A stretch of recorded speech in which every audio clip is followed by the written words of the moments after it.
बिस्मिल्लाहिर्रहमानिर्रहीम। अस्सलामु अलैकुम व रहमतुल्लाहि व बरकातहू। सदर जलसा कमालुद्दीन साहब, कामा पहलवान साहब, मुअज़्ज़िज़ हाज़रीन इकराम, बुज़ुर्गान कौम और मिल्लत, मेरी इज़्ज़तदार माँ और बहनों, गयूर नौजवान साथियों, मेरे तमाम मजलिसी रुफ़क़ा, शहनशीन बतशरीफ़ फरमा मालेगांव के आमदार रुकन असम्बली मोहतरम जनाब मौलाना मुफ्ती इस्माइल साहब, मेरे तमाम मजलिसी साथी अब्दुल मालिक साहब, डॉक्टर खालिद साहब और शहनशीन पर बैठे हुए तमाम मौज़िज़ीन, अज़ीज़ान मिल्लत, आप तमाम का बेहद शुक्रिया कि आपने अपना कीमती वक्त निकाल कर आज के इस इंतखाबी जलसे में आपने शिरकत की। मेरे अजीज़ दोस्तों और बुज़ुर्गों,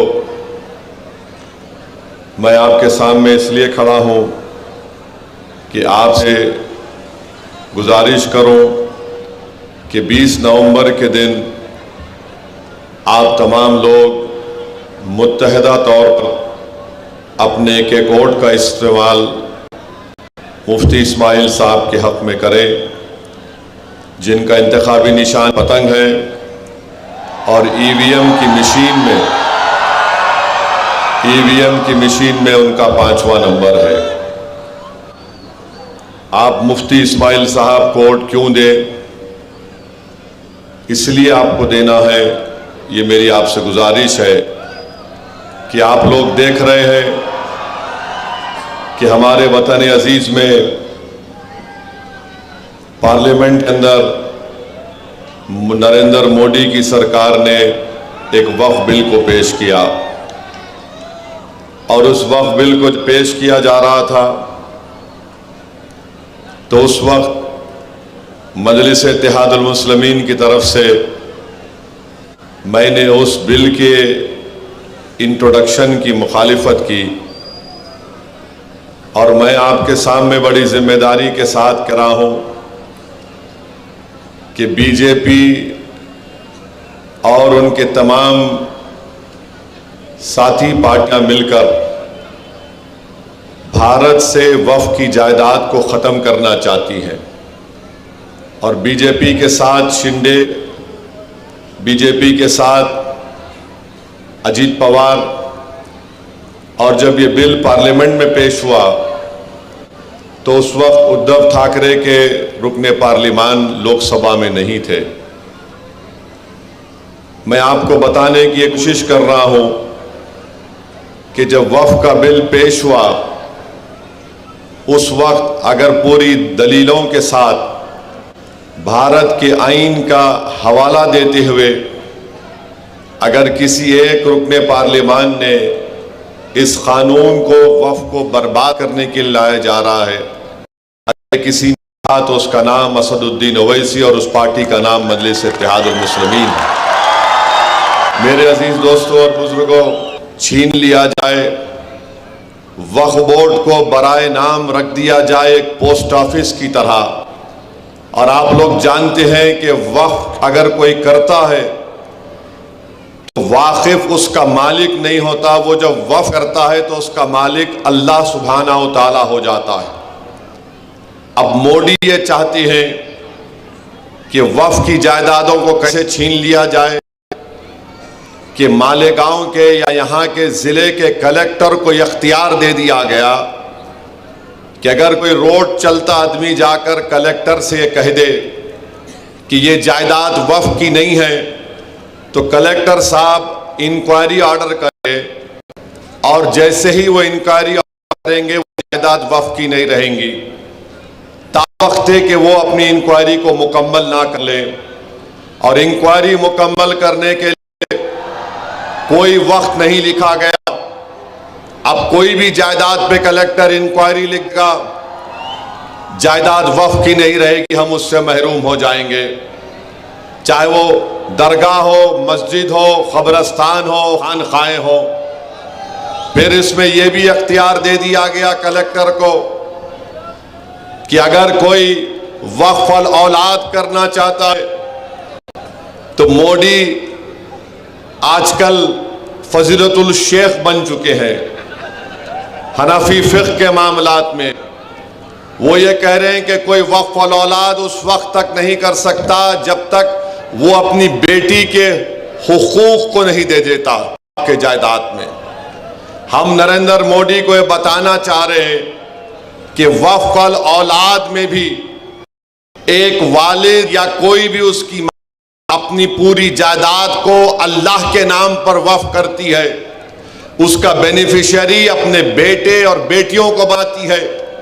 उसका मुतवल्ली कोई मर्द भी हो सकता है और खातून भी हो सकती है, मगर नरेंद्र मोदी वक्फ अल औलाद को ख़त्म करना चाहती हैं। वक्फ बोर्ड में महाराष्ट्र वक्फ में रियासत पूरे अरकान अल्पसंख्यक के मुसलमान होते हैं। मोदी ये करना चाहते हैं कि जरूरी दो गैर मुस्लिम के और उनको इतनी बड़ी तादाद में गवर्नमेंट नॉमिनेट भी कर सकती, मुसलमानों से ज्यादा गैर मुस्लिम हजरात को वक्फ का मेंबर बनाया जा सकता है में। आप बताइए, जब ये सब चीजें होंगी तो फिर अगर किसी जायदाद अगर वक्फ की आज मालेगांव में है, उसकी कमेटी में कोई मारूफ शख्स को बना दिया जाएगा। मकसद एक ही है कि भारत में वक्फ की जायदादों को खत्म करके रख दिया जाए, किस तरीके से मस्जिदों को छीन लिया जाए, किस तरीके से दरगाहों को उसमें तनाज़ा पैदा कर दे, कब्रस्तान की ज़मीनों को हासिल कर ले। इवैक्यू प्रॉपर्टीज़ हैं, इवैक्यू प्रॉपर्टीज़ जो लोग अल्लाह के नाम पे वक्फ करके चले गए, मोदी बोल रहे नहीं अब नहीं रहेगा सेक्शन। वो लिमिटेशन पीरियड है जो हमारे हिंदू एंडोमेंट बोर्ड के जायदाद पर लिमिटेशन का कानून लागू नहीं होता, इस बिल में कहा जा रहा है कि वक्फ पर लागू होगा। मकसद एक ही है नरेंद्र मोदी का, मकसद एक ही है शिंदे का, मकसद एक ही है अजीत पवार का कि महाराष्ट्र से तमाम वक्फ की जायदादों को खत्म कर दिया जाए। और मोदी, अजीत पवार और शिंदे ये चाहते हैं कि जिस जायदाद का वक्फ का मालिक अल्लाह है, मोदी बोल रहे हैं कि मैं मालिक बनूंगा और कलेक्टर मेरा नायब बन जाएगा।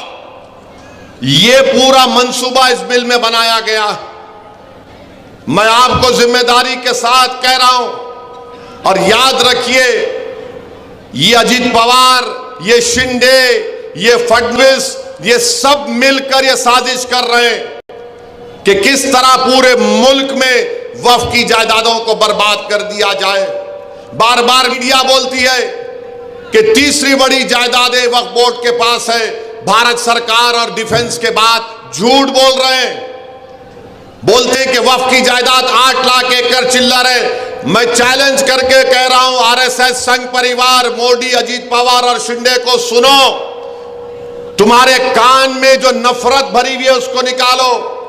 तमिलनाडु, आंध्र प्रदेश, तेलंगाना और ओडिशा के 10 हिंदू एंडोमेंट बोर्ड की जायदादों को मिलाया जाए तो 9 लाख एकड़ हो जाती है, 9 लाख एकड़ हो जाती है। और सारे भारत में बीजेपी वाले बाजा बजा रहे 8 लाख एकड़ है, 8 लाख एकड़ है। मैं मिलाया, बिहार को नहीं मिलाया, बंगाल को नहीं मिलाया, सिर्फ 4 रियासत में 9 लाख एकड़ हिंदू एंडोमेंट बोर्ड की है। और ये तमाम फिरका परस्त बीजेपी और उनके साथियां बाजा बजा रहे हैं कि नहीं नहीं 9 लाख एकड़ है, 7.5 लाख एकड़ है। मेरे अजीज दोस्तों और बुजुर्गों, ये कानून, ये बिल अगर कानून बनता है तो आपको और हमको एहतजाज करना पड़ेगा। ये बिल अगर पार्लियामेंट में पेश होगा कानून बनने के लिए तो असदुद्दीन ओवैसी जरूर उसकी मुखालिफत करेगा। मगर आपको मैं बाखबर कर रहा हूं कि आपको उठना पड़ेगा। जिस तरीके से पार्लियामेंट में CAA का जब बिल लाया गया पूरी भारत की पार्लियामेंट में पूरी दुनिया ने देखा कि असदुद्दीन ओवैसी मोदी के 300 एमपियों के सामने कहा, जिस तरह महात्मा गांधी ने गोरे साउथ अफ्रीका में कानून को फाड़ा था, देख मोदी मैं तेरे इस काले कानून को फाड़ के रखता हूं, इसको नहीं मानते। तो क्या अगर मोदी ये गलती करेंगे, अजीत पवार शिंदे ये गलती करेंगे, इस बिल को कानून बनाने के लिए अब लाएंगे, क्या मालेगांव पूरा खड़ा हो जाएगा एहतजाज में, पुरअमन एहतजाज में? क्या आप अपनी वक्फ की जायदादों को बचाने के लिए एहतजाज करेंगे? क्या आप अपनी मस्जिदों को, खानकाहों को, दरगाहों को बचाने के लिए खड़े होंगे? तो लगाइए मेरे साथ हमारा नारे तकबीर। वक्फ का बिल हम नहीं कबूल करेंगे, वक्फ का बिल हम नहीं कबूल करेंगे। मेरे अजीज दोस्तों और बुजुर्गों, इस बात को ज़हन नशीन कर लीजिए, वक्फ का बिल मोदी इसलिए ला रहे हैं कि वक्फ की जायदादों को खत्म करके रख दिया जाए। इनका मकसद एक ही है, ये नफरत करते हैं वक्फ की जायदादों से। मेरी आप सबन गुजारिश है कि इस पर गौर करिए। दूसरी बात जो मैं आपके सामने अर्ज करना चाह रहा हूं कि आप मुफ्ती इस्माइल साहब को वोट क्यों दें? मुझे एक बात बताइए, सारी दुनिया जानती है ये ऑटो वाला, इसको ऑटो किसने दिया? इसको ऑटो दिया मोदी ने, इसको ऑटो दिया शिंदे ने, इसको ऑटो दिया अजीत पवार ने। ये तीनों की मिठाई लेकर मालेगांव में ऑटो चला रहा है। ये इत्तेहाद का ऑटो नहीं है, ये मोदी, शिंदे और अजीत पवार का ऑटो चला रहा है। मैं आपको पूछना चाह रहा हूं, ये अगर मुफ्ती साहब इंशाअल्लाह जीतेंगे, मैं आपको बात की गारंटी दे रहा हूं कि मुफ्ती इस्माइल और मजलिस इत्तेहादुल मुस्लिमीन कभी शिंदे, फडणवीस, अजीत पवार, मोदी, अमित शाह का साथ नहीं दिए, ना कभी देंगे इस चुनाव के बाद, जीतने के बाद। मगर अगर ये ऑटो वाला जीतेगा, खुदा ना खास्ता, तो ये जाकर गोद में बैठ जाएगा शिंदे के, ये गोद में बैठ जाएगा अजीत पवार के, और ये मोदी के साथ बैठकर उसकी बनाई हुई चाय पिएगा। ये फर्क है मुफ्ती इस्माइल में और इस ऑटो वाले में। और याद रखो, मालेगांव की आवाम दो समंदर के किनारे एक नहीं हो सकते। एक तरफ हक है, सच्चाई है, एक तरफ बातिल से मुकाबला है, एक तरफ जो वक्फ के कानून के जरिए वक्फ को खत्म करना चाहते हैं, ये ऑटो वाला वक्फ